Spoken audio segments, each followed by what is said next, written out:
Trump ہمارے ساتھ ہے, جسٹس ضیاء خان ہمارے ساتھ ہے, میڈیا ہمارے ساتھ ہے, تو 26 نومبر بھی کر کے دیکھ لیا, کوئی ہمارا کچھ نہیں بگاڑ سکا.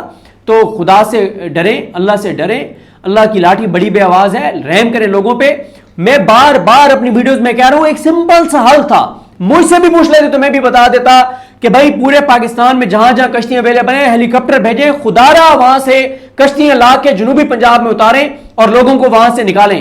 ان کے ایم این ایز کہتے رہے علی پور والوں کو کہ آپ کو یہ جھوٹ بول رہے ہیں, سارے سوشل میڈیا والے ٹک ٹاک پہ جھوٹ بول رہے ہیں, کیونکہ مقامی ٹک ٹاک کے جو نوجوان ہیں وہ بتا رہے تھے کہ پانی آ سکتا ہے, یہ سب جھوٹ بول رہے ہیں, کوئی پانی نہیں آئے گا. اور مریم نواز کی تعریفیں کر رہے تھے, میڈم مریم نواز آپ کی کیا بات ہے, آپ کے دادا کی کیا بات ہے, ہم آپ کے نوکر, ہماری آل اولاد آپ کی خادم اور نوکر.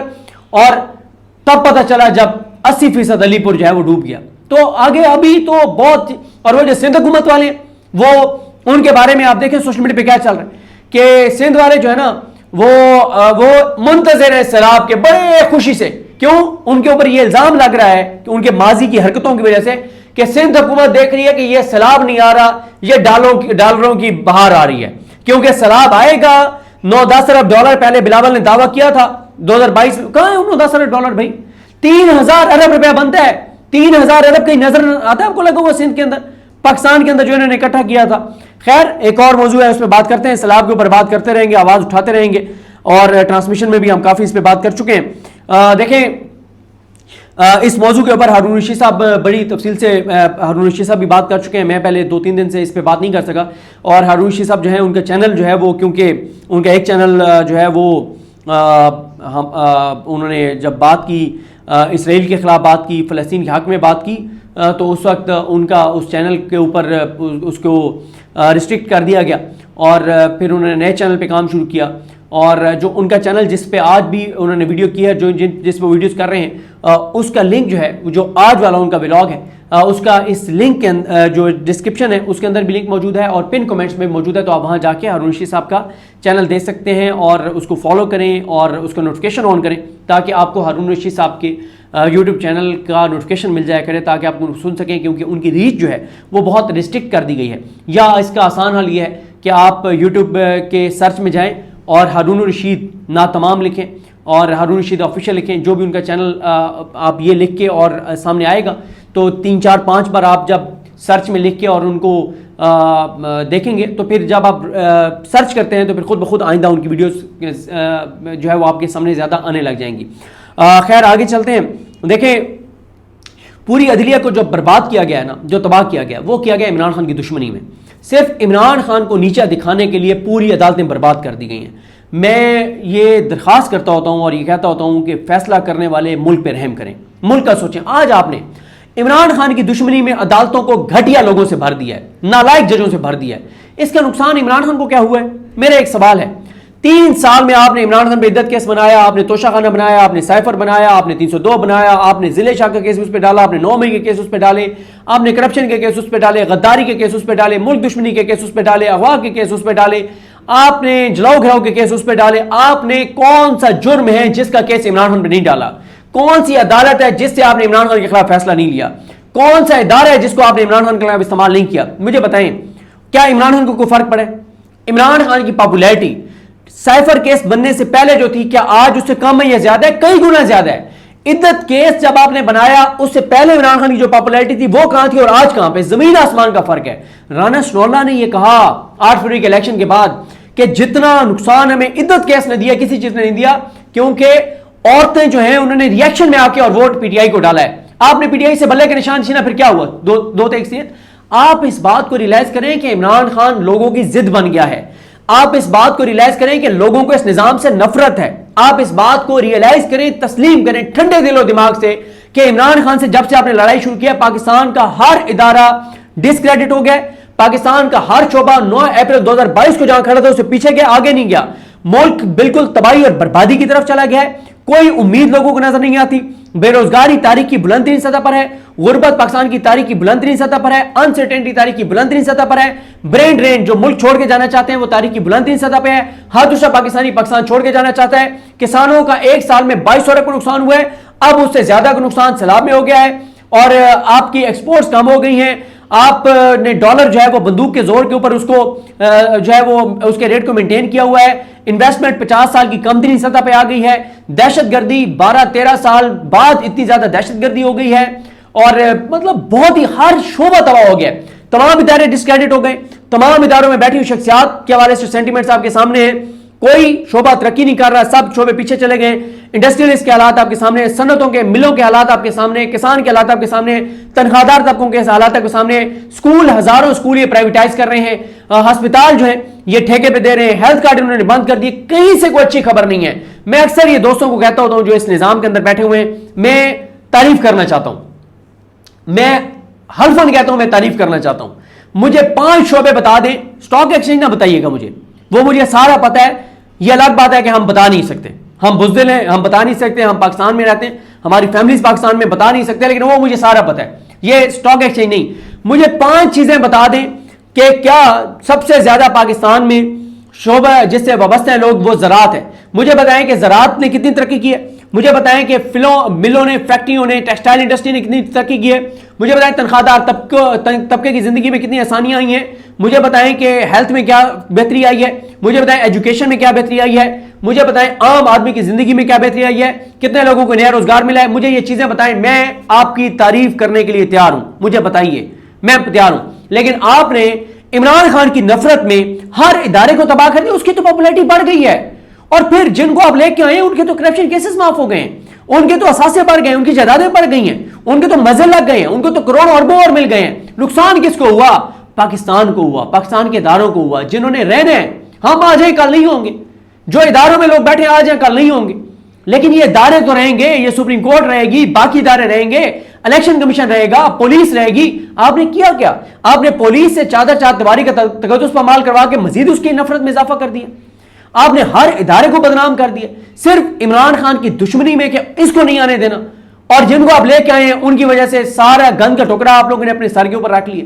تو یہ بڑی تکلیف دہ صورتحال ہے. اب آپ دیکھیں, ہائی کورٹ میں 5 آزاد جج ہیں, محسن حیدر کیانی صاحب, طارق محمود جہانگیری صاحب, بابر ستار صاحب, سردار اعجاز شاہ خان صاحب اور سمر رفت امتیاز صاحبہ. ایک اور آزاد جج تھے, وہ کمپرومائز کر گئے, اس نظام کے ساتھ سودے بازی کر لی انہوں نے, اس نظام کے پاؤں میں بیٹھ گئے, لیٹ گئے. وہ بھی نواز شریف کی طرح انہوں نے اور مریم نواز کی طرح, بلاول بھٹو زرداری کی طرح آسان راستہ اپنایا. ارباب محمد طاہر صاحب کبھی نوٹ کریں, آپ ارباب محمد طاہر صاحب ہمیں کہتے تھے کہ آپ کو اللہ پہ بڑا یقین ہے, کاش آپ کو اللہ پہ یقین ہوتا. آپ نے میں کہا تھا کہ مجھے اس دن اللہ کی ذات پہ اور یقین آیا جب ایک وکیل ادھر کھڑا تھا, ایک ادھر کھڑا تھا, خودکش حملہ ہوا, دونوں شہید ہو گئے اور مجھے اللہ نے بچا لیا, تو مجھے یقین آیا کہ کوئی ذات ہے. آج ارباب محمد طاہر صاحب ذرا سوچیں, ٹھنڈے دل و دماغ سے بیٹھ کے سوچیں کہ اس وقت آپ کی کتنی عزت تھی جب آپ آزاد ججز کی صف میں کھڑے تھے, اور آج آپ کن لوگوں میں جا کے کھڑے ہو گئے. میں اکثر یہ کہتا ہوں کہ بابر ستار صاحب, سردار اعجاز شاہ خان صاحب, سمر رفت امتیاز صاحبہ, جہانگیری صاحب, محسن حیدر کیانی صاحب, وہ کہتے ہوں گے ارباب محمد طاہر صاحب کو کہ وہ ہمیں چھوڑ کے جس شخص کے پاس گیا, برابری کا بھی ہوتا تو صبر آ جاتا. اور بھائی کوئی ان کے لیول کا جج ہوتا اور آپ کے ساتھ جاتے تو سمجھ بھی آتی تھی. کتنا چلے گئے آپ ارباب محمد طاہر صاحب, کہاں آپ کی عزت اور احترام تھی. میں ابھی یہ سپریم کورٹ کے جج سارے تھے, میں نے دیکھا ہے کتنے لوگ آزاد ججوں کے لیے لائن بنا کے کھڑے تھے اور دونوں ہاتھوں سے جھک کے ان کو ملے. ہم خود ملے ہیں ان ججز کو, اور جو ججز اس نظام کے ساتھ کھڑے ہیں, جو جبر بربریت وسطیت کے ساتھ کھڑے ہیں, میں اللہ تعالیٰ سے معافی مانگتا ہوں, اللہ تعالیٰ مجھے معاف کرے. میں مطلب وہ جو بھی ہے, میں نے ان کو ہاتھ نہیں ملایا, میں ان کو نہیں ملا. ٹھیک ہے, میرا ضمیر نے گوارا نہیں کیا ایز اے پاکستانی کہ جو پاکستان کے عوام کے ساتھ نہیں کھڑے, جو پاکستان کے ساتھ نہیں کھڑے, جو اپنے حلف کے ساتھ نہیں کھڑے, میں نے ہاتھ نہیں ملایا ان سے, مجھے ضرورت نہیں ان سے ہاتھ ملانے کی. ٹھیک ہے, یہی وہ 2 جج تھے جو ادھر سے ادھر گئے اکٹھے. ٹھیک ہے, ان کو ہم بڑا بھاگ کے ملتے تھے, دونوں ہاتھوں سے ملتے تھے, جھک کے ملتے تھے. اس بار آ رہے تھے راستے ہی ہم نے چھوڑ دیا کہ ان کا سامنے ہی نہ ہو, ان سے ہاتھ نہ ملانا پڑے. تو بات یہ ہے کہ ججز وہ لائے گئے ہیں ہائی کورٹس کے اندر, خاص طور پہ یہ 5 جج جو تھے اسلام آباد ہائی کورٹ کے, ان کو دیوار کے ساتھ لگانے کے لیے 2 جج لائے گئے. 26ویں ترمیم کے تحت وکیل تھے, ان کو جج بنایا گیا, یعنی ایک کو وکیل سے جج بنایا گیا, ایک کو سیشن کورٹ سے لایا گیا. 3 جج ٹرانسفر کر کے لائے گئے, ڈوگر, سومرو اور آصف. ڈوگر صاحب جو ہے یہ 15 نمبر پہ تھے لاہور ہائی کورٹ میں, ان کو 15 نمبر سے لا کے نمبر 1 بنا دیا. کس نے؟ جسٹس عامر فاروق نے, عالیہ نیلم نے, شہباز شریف نے, زرداری نے, اور اینڈ میں منظوری دی جسٹس جائیہ خان نے. اور جسٹس جائیہ خان نے یہ کہا کہ میں لایا ہوں، میں جسٹس ڈوگر کو میں لایا ہوں، جاؤ خوشیاں مناؤ، پنجابی بولنے والا جج میں لایا ہوں. ماشاءاللہ اس کے جج صاحب کا دیکھیں آپ، جن کو عمران خان کی دشمنی میں لایا گیا، جسٹس یحییٰ کے سب سے عام کھلاڑی ہیں. اوپنر کھلاڑی جو جسٹس یحییٰ آفریدی کے ہیں نا، وہ جسٹس ڈوگر ہیں، آپ اندازہ لگا لیں. اور وہ ہمارے دوست وسیم ملک نے اس اسٹوری کی ہے کہ یحییٰ آفریدی صاحب جناب حج کر کے آئے، ڈوگر صاحب ان کو مبارک دینے گئے. ڈوگر صاحب جیسے ہی جا کے بیٹھے تو یحییٰ صاحب نے کہا کہ ڈوگر صاحب آپ کا کیس سب جوڈس ہے عدالت میں، میری رائے ہے کہ آپ کو میں سینیارٹی آپ کی یہ نہیں بنتی جو آپ کو دی گئی ہے نمبر 1، تو اس پہ ہم بات نہیں کریں گے. تو انہوں نے کہا، یحییٰ صاحب ہنستے ہوئے انہوں نے کہا جو مجھے ہائی کورٹ لائے ہیں نا، مجھے چیف جسٹس وہی بنوائیں گے، آپ کی بڑی مہربانی، میں آپ سے اس ٹاپک پہ بات کرنے نہیں آیا، میں تو آپ کو حج کی مبارکباد دینا ہے. یہ حالات ہیں، آپ اندازہ لگا لیں.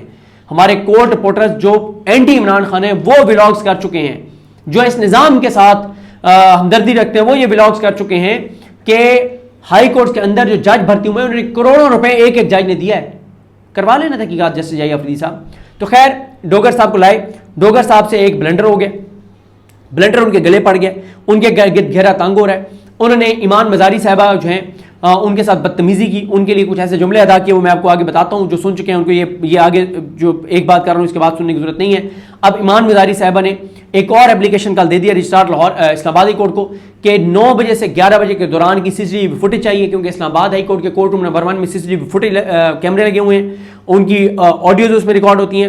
وہ یہ دودھ کا دودھ پانی کا پانی کرنا چاہتی ہیں، جسٹس ڈوگر کو جھوٹا ثابت کرنا چاہتی ہیں، بتانا چاہتی ہیں کہ جسٹس ڈوگر نے کیا کیا، اور اگلے دن کی بھی فوٹیج ظاہر ہے وہ مانگیں گی، اور ان کو مانگنی چاہیے. اگر انہوں نے نہیں مانگی میں دیکھ لیتا ہوں کہ جس دن انہوں نے وضاحت دی ہے. ہوا یہ کہ یہ والی جو آگے معلومات بتا رہا ہوں، اگر پہلے آپ سن چکے ہیں تو آپ کو آگے ویڈیو سننے کی ضرورت نہیں ہے، آپ سکپ کر دیں. لیکن اگر آپ نے نہیں سنا اس کے حوالے سے تو آپ مختصر میں بتا دیتا ہوں. ایمان مزاری صاحبہ پیش ہوئی ڈوگر صاحب کی عدالت میں، اور وہ اس دن جب پیش ہوئی، اچھا پہلے میں یہ بتا دیتا ہوں جو سی سی ٹی وی فوٹیج کے لیے انہوں نے درخواست دی ہے. انہوں نے کہا کہ 11 سپٹمبر کو چیف جسٹس کی عدالت میں ایک افسوسناک واقعہ پیش آیا. 11 سپٹمبر کی 9 سے 11 تک کی فوٹیج محفوظ کی جائے اور ایک کاپی مجھے فراہم کی جائے، اور ایک یو ایس بی بھی انہوں نے ساتھ جمع کرائی ہے کہ یو ایس بی میں مجھے وہ ویڈیو دی جائے. اچھا ہوتا یہ ہے کہ ایمان مزاری صاحبہ 11 سپٹمبر کو مارنگ بلوچ کا نام جو ای سی ایل میں ڈالا گیا اس کیس میں پیش ہوئی، اور اس دن وفاقی حکومت کی جانب سے، وفاقی اداروں کی جانب سے کچھ میٹیریل پیش کیا گیا. یہ ہادی علی چٹھا صاحب نے یہ ساری باتیں بتائی ہیں. انہوں نے میٹیریل پیش کیا تو ایمان مزاری صاحبہ نے کہا کہ یہ نا میٹیریل ہمیں بھی دے دیں. یہ عدالت کا ایک اصول ہے کہ جب ایک فریق کوئی ریکارڈ جمع کراتا ہے تو وہ دوسرے فریق کو دیا جاتا ہے کہ آپ اس ریکارڈ کو دیکھ کے اپنا موقف دے دیں. تو جب انہوں نے ایمان مزاری نے کہا کہ ریاستی اداروں نے جو میٹیریل جمع کرایا ہے ایمان اس کے خلاف، مارنگ بلوچ کے خلاف، وہ ہمیں دے دیں تاکہ اس کے اوپر ہم بھی اپنی رائے دے دیں. تو ڈوگر صاحب نے کہا یہ کانفیڈینشیل ہے، یہ آپ کو نہیں مل سکتا. ایمان مزاری صاحب نے کہا کہ حکومت نے نہیں کہا، حکومتی اداروں نے نہیں کہا، آپ کہہ رہے ہیں کہ کانفیڈینشیل ہے، ان کو کہنے دینا پھر میں ان کو جواب دوں گی. خیر ڈوگر صاحب نے کہا کہ چلیں ٹھیک ہے جی ان کو دے دیں، کانفیڈینشیل نہیں ہے، دے دیں ان کو، اور آرڈر لکھوایا. اچھا جب یہ کہتے ہیں کہ ہم مڑنے لگے پیچھے کو ایمان مزاری اور ہادی علی چٹھا، تو جو سرکاری وکیل تھے انہوں نے کہا جسٹس ڈوگر کو کہ ایمان مزاری کو کہیں کہ یہ ہائی کورٹ میں یہ کیس لڑنے کی بجائے جو کابینہ کی سب کمیٹی ہے اس کے پاس یہ مارنگ بلوچ کا کیس جو ہے وہ لے کر جائیں. تو جسٹس ڈوگر نے آگے سے کہا کہ اگر میں نے مارنگ بلوچ کیس میں ان کے خلاف یعنی میں نے ان کے خلاف فیصلہ دیا تو مس ایمان مزاری نیچے جا کر بھی لا کریں گی اور مجھے ڈکٹیٹر کہہ دیں گی. ایمان مزاری نے جواب دیا کہ مائی لارڈ میں نے کوئی ایسی بات نہیں کی آپ کے بارے میں جو قانون اور آئین کے دائرے سے باہر ہو. جسٹس ڈوگر نے کہا کہ آپ نے مجھے ڈکٹیٹر کہا. ایمان مزاری نے کہا کہ میں نے ایسا کچھ نہیں کہا. اگر آپ حوالہ دے رہے ہیں تو پھر آپ اس کا بتائیں نا کہ پوری بات بتائیں کہ میں نے اور کیا ایسا کہا جو قانون کے مطابق نہیں ہے. اور انہوں نے کہا میں آپ کے سامنے ہیومن رائٹس ایکٹیوسٹ کے طور پہ ذاتی حیثیت میں پیش نہیں ہوئی بلکہ ایک کلائنٹ کا بریف لے کر آئی ہوں، اس کے وکیل کے طور پر آئی ہوں. اگر آپ کو میری کسی رائے سے اختلاف ہے تو اس کی سزا میری کلائنٹ جو ہے اس کو نہ دیجیے، مارنگ بلوچ کو نہ دیجیے. تو جسٹس ڈوگر نے کہا کہ آپ کو بھی اپنا منہ بند رکھنا چاہیے. جب انہوں نے کہا نا کہ آپ مارنگ بلوچ کو سزا نہ دیں تو جسٹس ڈوگر نے کہا آپ کو بھی اپنا منہ بند رکھنا چاہیے، ورنہ کیوں نہ میں آپ کے خلاف توہین عدالت کی کارروائی شروع کروں. اور ہادی علی چٹھا کہتے ہیں کہ وہ کافی اشتعال میں تھے، آنکھوں میں خون اترا ہوا تھا، زوم میں تھے کہ جیسے ہر چیز نیست و نابود کر دیں گے. تو ہادی علی چٹھا کہتے ہیں کہ میں نے ایک قدم آگے بڑھ کے جواب دینا چاہا جسٹس ڈوگر کو، تو انہوں نے مجھے کہا کہ اسے سمجھائیں، اپنی بیوی کو سمجھائیں، ایمان کو. جس دن میں نے پکڑ لیا نا یہ بات، جس دن میں نے پکڑ لیا نا تو اس کے بعد ایمان مزاری نے کہا جسٹس ڈوگر کو کہ اگر نوبت یہاں تک آ گئی ہے کہ آپ ججز نے ہمیں وکلا کے ساتھ دھمکیاں دینے تو پھر آپ مجھے توہین عدالت کا نوٹس کر ہی دیں، آپ کر دیں مجھے نوٹس تو دیکھ لیتے. تو اس پہ جو ہے وہ خیر معاملہ اس کے بعد ختم ہو گیا. اس کے بعد کیا ہوا کہ ہائپ کریٹ ہو گئی، مذمتیں آنے لگ گئیں. خواتین وکلا نے لیٹر لکھا ہے چیف جسٹس پاکستان کو، انہوں نے کہا ہے کہ یہ دھمکیاں میں انہوں نے خاتمی ہے، یہ دھمکی دی ہے انہوں نے، اور انہوں نے جنسی تفریق کی بات کی ہے اور ان میں یہ متعصب ہیں اور یہ آزاد جج نہیں ہیں، اور انہوں نے کہا کہ ان کے خلاف کارروائی کی جائے اور ان کو جو ہے وہ برطرف کیا جائے جسٹس ڈوگر کو. بلوچستان کے 150 وکلا نے بھی لیٹر لکھ دیا، اسٹیٹمنٹ جاری کر دی. لاہور بار ایسوسیشن نے بھی بڑی سخت مذمت کی، بلوچستان بار کونسل نے بھی مذمت کی، کراچی بار نے بھی مذمت کی، پشاور سے بھی مذمت آ گئی. اس کے بعد آ گئے چیف جسٹس ڈوگر کے 12 سپٹمبر کو آ گئے جناب جمعے والے دن ان کے آ گئے وضاحتی ریمارکس. انہوں نے کہا کہ ایمان مزاری میری بیٹیوں کی طرح ہے، میں کل اسے سمجھا رہا تھا، میں تو بطور چیف جسٹس اور بڑا ہونے کے ناطے سمجھا رہا تھا، میری بات کو سیاق و سباق سے ہٹ کر پیش کر کے طوفان کھڑا کر دیا گیا. میں نے کہا تھا کہ آپ میرے فیصلوں سے اختلاف کر سکتی ہیں، ذات پر بات نہ کریں. میں نے تو نہیں کہا کہ میں پکڑ لوں گا، اس بات کو کل سے پھیلایا جا رہا ہے. ہادی صاحب کھڑے تھے تو میں نے کہا کہ انہیں پکڑ کر لے جاؤ ورنہ میں توہین عدالت کی کارروائی کروں گا. بھائی وہ وہاں پہ اس کے خامد کے طور پہ پیش نہیں ہو رہا تھا، وہ اس کے ساتھ ایک کونسل کے طور پہ ہادی علی چٹھا پیش ہو رہا تھا، اور ہادی علی چٹھا نے کہا کہ یہ کہاں سے انہوں نے فرض کر لیا کہ وہ میری بیوی ہے تو میری غلام ہے اور میں اس کو پکڑ کے لے جا سکتا ہوں. پھر وہ کہتے ہیں کہ میں نے کہا جسٹس ڈوگر کہتے ہیں کہ میں نے کہا کہ توہین عدالت کی کارروائی ہوئی تو بچی کا کریئر خراب ہو جائے گا. میں نے بچوں کی طرح سمجھایا لیکن وہ سمجھ نہیں رہی تھی، بار بار کہہ رہی تھی کہ بنیادی حقوق، کیا اس عدالت کی کوئی بنیادی حقوق نہیں ہے؟ اس پہ پہلے ایمان مزاری کا ریاکشن آیا ان کے وضاحتی ریمارکس کے اوپر. وہ کہتی ہیں کہ پہلے تو چیف جسٹس صاحب نے بدتمیزی کی، مجھے میری کام کی جگہ پہ ہراس کیا اور کھلی عدالت میں دھمکی دی.